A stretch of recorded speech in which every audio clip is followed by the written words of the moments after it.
And welcome back. We have been joined in studio this morning by Gualberto Wally Nuñez. He is the incumbent mayor of the island town of San Pedro. He's the incumbent for the next 3 days. We understand that the town council and the city council will be dissolved in 3 days. Good morning, my brother. Good morning. Good morning. Good morning. Thank you for having us here. Let's begin by getting an introduction of who you are for persons who are watching who may not know who you are, where you're from, and so on.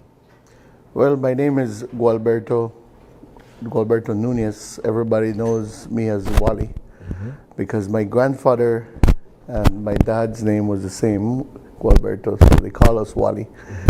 I prefer Wally because everybody knows me as Wally out there. And I grew up in San Pedro. I'm actually born and raised in San Pedro. And I had a very nice childhood living there, growing up in the beach, running around, playing in the water almost every day, fishing, you know. And I have a lot of friends on the island that have come to San Pedro to make their home. I went to the Roman Catholic school, to the San Pedro High School, and then at that time they never had any sixth form in San Pedro, so I had to move to Corozal.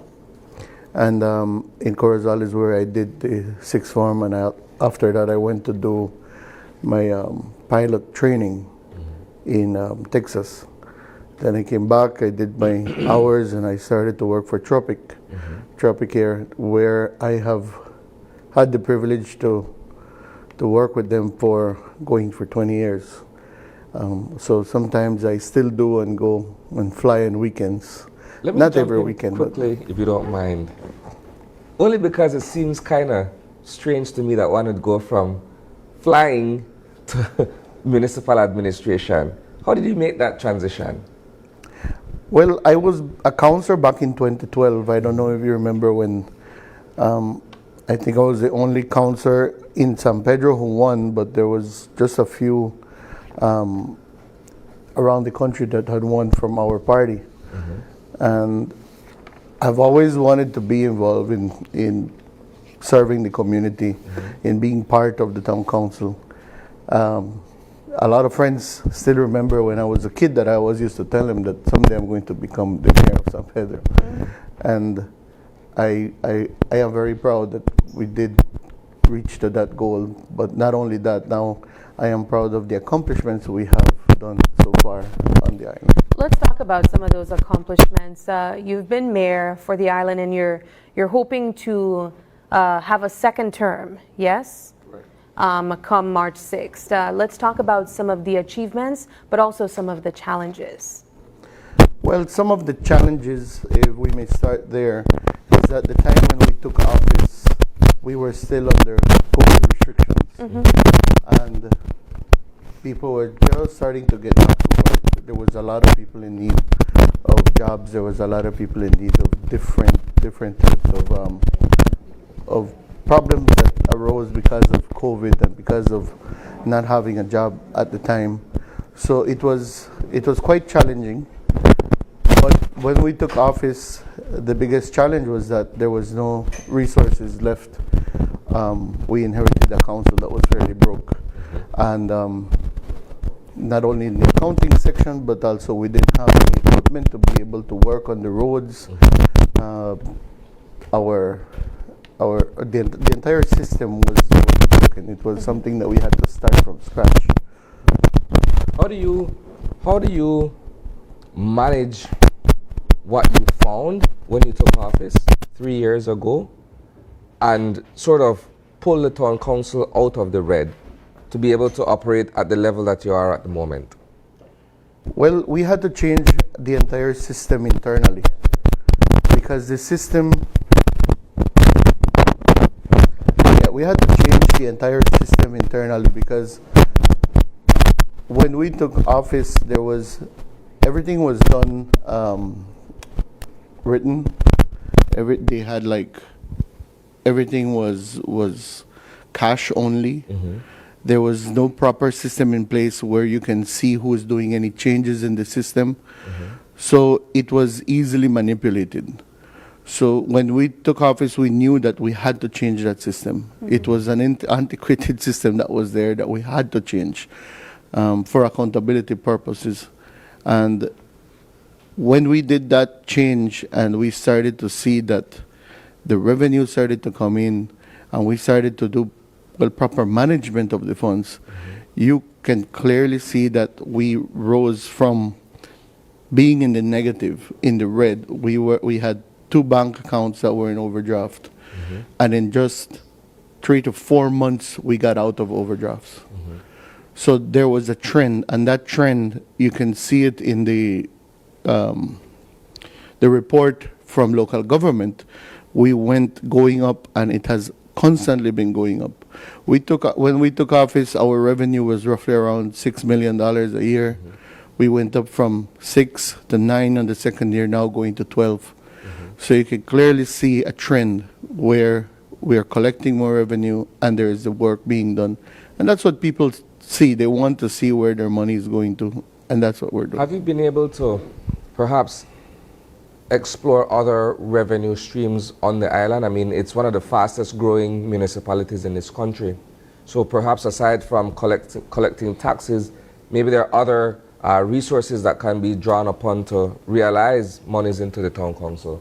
Yes, currently we're working on getting the dock fees. You know, there's so many docks in San Pedro, and also in Kikaker, you can see that there's a lot of docks where they're paying these fees to, they're supposed to be paying these fees to natural resources. And so we're working with them to see if we can do a shared, if we can share the revenue and we can collect it in San Pedro, because a lot of people don't pay because they will not travel to Belmopan to pay that. I want us to zone in on some key points this morning, Mayor Nuñez. Let's talk a bit about some of the developments that took place under your leadership. As you mentioned, there were challenges, but there were also achievements. Let's talk about some of those achievements. Well, one of our major achievements there is the Boca del Rio Bridge, because when we took office, it was in a very, very bad condition that we had to work immediately on it. And we constructed a 2-lane bridge that is now easier for traffic flow to go to the north. Nowadays, going to the north is no longer just a luxury or just a free time going up north. Now it's part of town, and with all, you know, you have all many businesses up north, so people have to commute back and forth. There's also developments in the northern part of the island where people live, so the bridge was a necessity, and we had to work on that immediately. Your critics, however, would say you did not consult, and so the bridge is not high enough for fly fishers and flat fishers to go under the bridge to go into the lagoon. Now they have to go all the way around if they want to involve or engage in that sporting activity. Most of the boats are able to cross the bridge underneath. There's some bigger boats that are not able to cross, but those bigger boats, I believe that they should be going around because they're really, really big. Apart from that, we never did lower the bridge. We never lowered the bridge. What happens is that there is a gradient. It's steep. And in order for us to be able to make it any higher, that steepness would have had to be higher, or we would have had to extend the landings. And there was no room for extending the landings. And the steepness is already too steep. Sometimes you can see people riding up their bicycles. They have to stop, get off, and then walk it. Or some golf carts, you would notice a 6-seater or a 4-seater that is fully loaded. 1 or 2 have to come down to be able to cross the bridge. So it is already too steep, and we couldn't make it any steeper. So there was some things that we couldn't change because of that. In line with your discussion of accomplishments that you've had over the past 3 years, what are some of the works that can be done, should you be re-elected to office, to sort of improve the conditions in some of the impoverished areas of town? We're looking at San Mateo, we're looking at perhaps certain areas of San Pedrito and those other communities? Well, we have started a project called the Paving It Forward project, which we are paving most of the residential areas. We're paving the main streets that interconnect these same areas to the town core. Reason being is that once you can commute to these areas easier, it's just a shorter distance to different homes where you would not have a pavement. And it's easier for the council to be able to maintain these other streets. So once we have most of the main streets paved, it's easier for the council to work on the other ones. But this project is interconnecting all of the other areas, and it is something that we're proud of because it directly benefits the residents and the people who live in these areas. One of the most recent news that we covered from San Pedro was the issue of traffic. As you'd know, San Pedro is one of the top performing destinations in Belize for tourism for both local and tourists alike. And around Easter time, it's jam-packed with people. But of course, I think a concern that people have been having on San Pedro is the issue of traffic, where golf carts and regular vehicles are traversing the roads.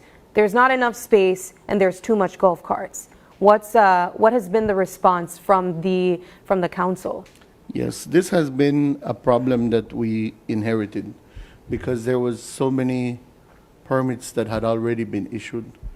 For example, when we took office, there was 600 permits for taxis.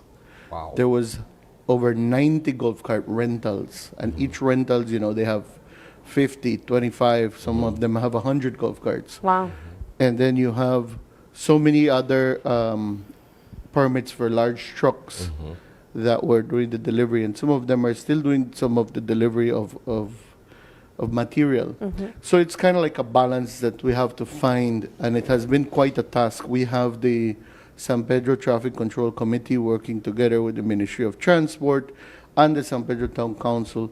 We're doing studies, getting our data up to date so that we can find out who owns what vehicles, because it's unfair also for somebody who lives 9 miles north not to be able to own a vehicle if they needed to commute to work or to bring their kids to school.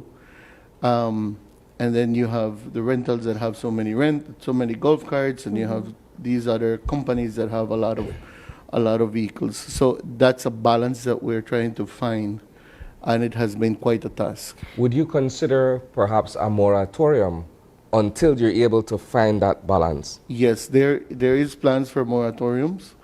There has been some moratoriums on certain vehicles. So that is something that has been helping.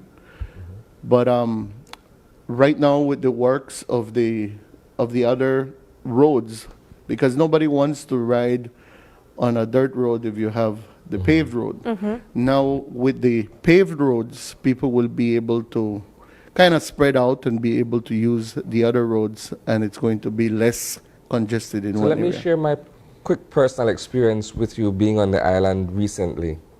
It's miserable. It's miserable.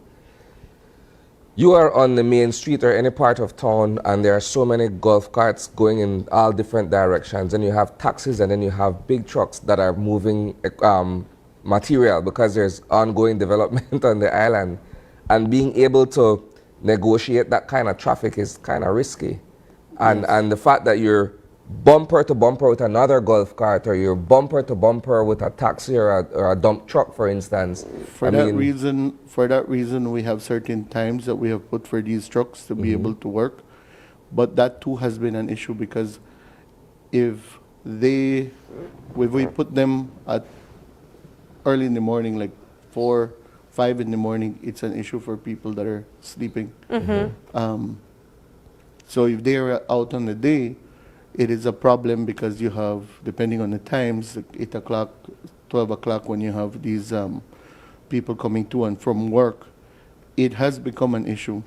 And it is something that we are addressing at the moment What- because we are not allowing these trucks to come down to town court because we're seeing how it's working. It's only a certain amount of trucks that are allowed Yeah. in town right now that are bringing material for council work.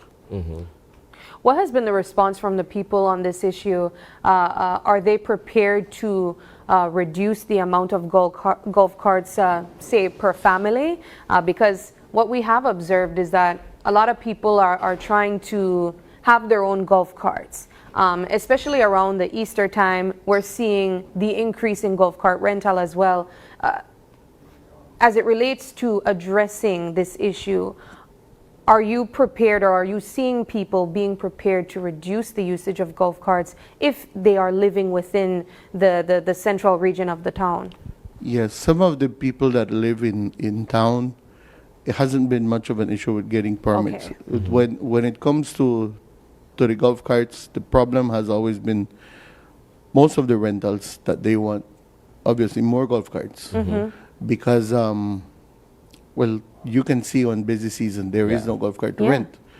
But we can't allow more because there is no space. Yeah. Also, when it comes to these different resorts, they also want golf carts to rent because they don't want to bring in the rentals when they can make the business, right? So it's a challenge to find that balance. Let's switch over to the issue of citizen security. Because, again, with a growing population of over 36,000 registered voters, and that's just man and woman of adult age, how do you ensure that with that population, along with those who visit the island for leisure, that you have adequate security in terms of the police department, in terms of perhaps a Coast Guard presence, or what have you, to ensure that residents are safe? Yeah. Well, we work closely with the police department, and that has been since day one. We met with the police, and we have always had that close relationship. Anything that the police needs, we are there to assist, and we also help them to get a new area up north by where it's a proposed school area. That's where we have a police substation. And the police are always present in that area in the north.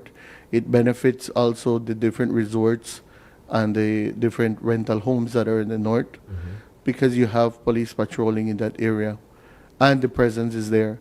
Also, we recently inaugurated a small little substation by the San Mateo area where we're still fixing. We're going to be getting the police presence there also. So it's something that even with the neighborhood watches, we have been working with closely so that we can have that presence all over town. And it has been working pretty well. With a term under your belt now, Mayor Nuñez, do you feel that you were able to achieve everything that you set out to do in your mandate? We finished 95% of our manifesto. And some of the accomplishments that we have there, even with the report that we had from local government ranked us at 98% performance for the past 3 years. We're really happy about that because we know that we accomplished what we aimed for, and we want to do more. There's a lot more work that we want to do. If we would have had or inherited the council how we're leaving it right now in February, we would have been able to do a lot more. The first year was really and truly fixing up things in the council. The second year we started a lot more plans, and the third year we're executing, but we're also in election mode. So the term in office is a little bit too short for us, but we know that the work speaks for itself, and I'm very glad that we accomplished a lot. Your political opponents and perhaps other residents may share the same sentiment that your administration has been rather inaccessible I think it's one of the campaign ads that are running where they're saying that to get an audience with you or any council member has been next to impossible. That is political propaganda from the opposition. We have always had open doors, and people come to the office, we attend to them, we have schedules. We always, if we don't get to see somebody in the office, we would contact them, go to their office or to their homes to address their issues or concerns. It has never been that we can't be accessible. I always share my personal number with people. Yes, I do prefer to get contacted via WhatsApp because sometimes you're in a meeting, sometimes you're talking to somebody and you can't answer the phone immediately, right? So that we can get back to them. But inaccessible, that's not true. We have always been able to have that direct contact with people. Well, Mayor Nuñez, I'll give you this opportunity to speak to the people of San Pedro. We know that they're tuning in and they're watching. So have the people of San Pedro and by extension Belize know why you are still the best choice for San Pedro. All right. Well, thank you for the opportunity here. And I must say that when we are out on the campaign trail, a lot of people are telling us that we have done a really good job with the streets, we have done a really good job with the bridge, and with all the different activities that we have done to boost the local economy in San Pedro, especially to the new entrepreneurs. But to me, one of the major accomplishments or the most laudable accomplishment that we have done is definitely turning things around and being accountable and transparent to the public. Without that, none of what we have accomplished would have been possible. Because we turn things around and we can see a trend where the council is making more money, but the money is being put to good use. And people are seeing it firsthand, and I am glad and proud of my team who have been there with us working. So it is my team of 6 councillors, myself, but also the staff at the town council, because they're the ones that are working every day, people cleaning the streets. They're the ones who are the front face of the San Pedro Town Council. So I must thank them for their hard work. Thank you, and come March 6th, we ask you for the vote of confidence and the support once again for the 7 of us. Thank you. All righty. Well, thank you so much, Mayor Nuñez, for stopping by and coming all the way from San Pedro. We appreciate your presence this morning, and we want to say all the best to you and your team. Thank you very much. All righty, we take another quick break, and when we come back, the conversation continues with mayoral candidate Will Alamia from the United Democratic Party. Stay with us. We'll be right back.